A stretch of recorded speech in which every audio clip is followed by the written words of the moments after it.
Il y a un passage qui dit qu'il toujours il y aura des pauvres. Même qu'on n'aime pas les pauvres, on ne veut pas parler des pauvres, parce que beaucoup de fois, il y a quelqu'un que lorsque je lui parle des pauvres, il bouge ses oreilles. Il dit pourquoi tu bouges tes oreilles pourquoi tu es né avec de l'argent? Tu n'es pas né avec de l'argent alors. Pourquoi tu bouges tes oreilles? La vie, elle est comme ça. Mais il n'aime pas qu'on parle des morts. Et je dis quoi, tu restes éternel? Il n'aime pas que je parle des morts, il n'aime pas que je parle des malades. Comment tu ne vas pas être malade? Il faut être ouvert à tout. Il faut savoir qu'il y a des pauvres, qu'il y a des malades, il y a la mort. C'est comme ça. La vie, elle est comme ça. Ne crois pas que la vie, qu'on va rester éternel, en bonne santé. On se souhaite, on prie, mais la vie, elle est comme ça. Mais le passage qui dit que jamais le pauvre ne s'arrêtera de la terre. Donc ça veut dire qu'il faut toujours l'aider. Et après, la Torah, elle parle de la Shemitah. Alors, la Shemitah, ça veut dire que ceux qui habitent en Israël, ils travaillent leur terre 6 ans, et la 7e année, ils ne la travaillent pas, et tout ce qui pousse dans ces terres, ils les abandonnent, tout le monde peut en profiter. Alors, on a posé une question, c'est quoi le lien? Le pauvre, jamais ne va s'arrêter, toujours il y aura des pauvres, et quel est le lien avec il faut faire Shemitah? Et c'est deux choses différentes, c'est quoi le lien? Et j'ai pensé quelque chose d'extraordinaire, j'ai dit que sache que jamais le pauvre ne s'arrêtera. Toujours il y aura des pauvres. Mais si tu fais la tzedaka, si tu aides les pauvres, et tu es ceux qui étudient la Torah, parce que ceux qui étudient la Torah, c'est un pauvre. Et le pauvre, il n'a rien, il étudie la Torah. Sa richesse, c'est la Torah. Parce que s'il travaille, il ne peut pas étudier la Torah. Donc, et le monde tient grâce à la Torah. Donc Hachem, il a fait une balance. Il y a ceux qui travaillent, ceux qui étudient la Torah. Il ne faut pas croire que ceux qui étudient la Torah, c'est des fainéants. Non. Parce que c'est grâce à eux que toi, tu as de l'argent. C'est grâce à eux que toi, tu vis bien. C'est à toi de lui dire merci que tu es à la yeshiva, tu es en train d'étudier la Torah.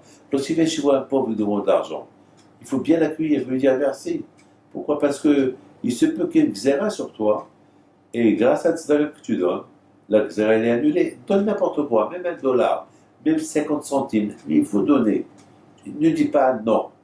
Surtout ne lui fais pas honte et de lui dire, patron, j'ai rien du tout, qu'est-ce que tu fous, tu perds ton temps, tu es fainéant. C'est péché.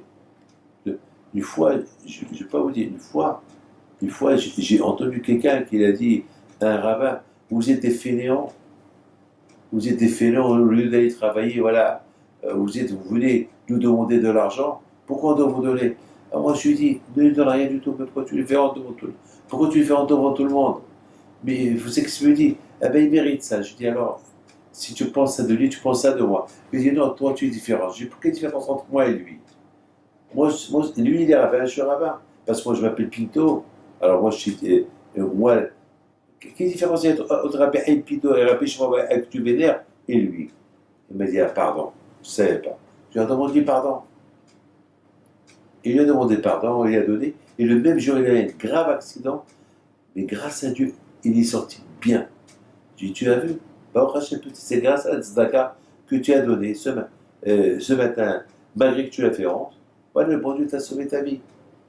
Et bien, il y a eu des morts. Je ne sais pas, vous avez eu des morts dans l'accident. Et lui, il est sorti avec un petit coup, mais Baruch Hashem. Ou tzedaka tzatzim imavet. La tzedaka, elle protège de la mort.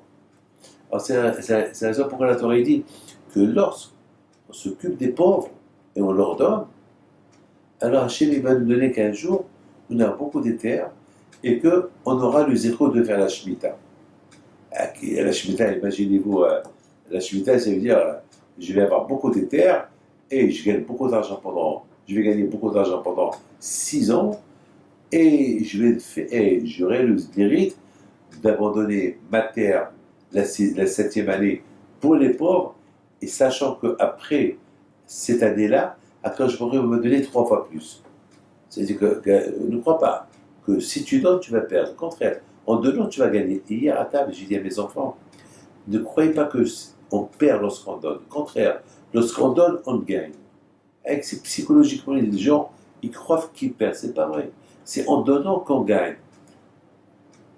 Et la Torah dit, la totité, il faut donner et redonner et donner et redonner.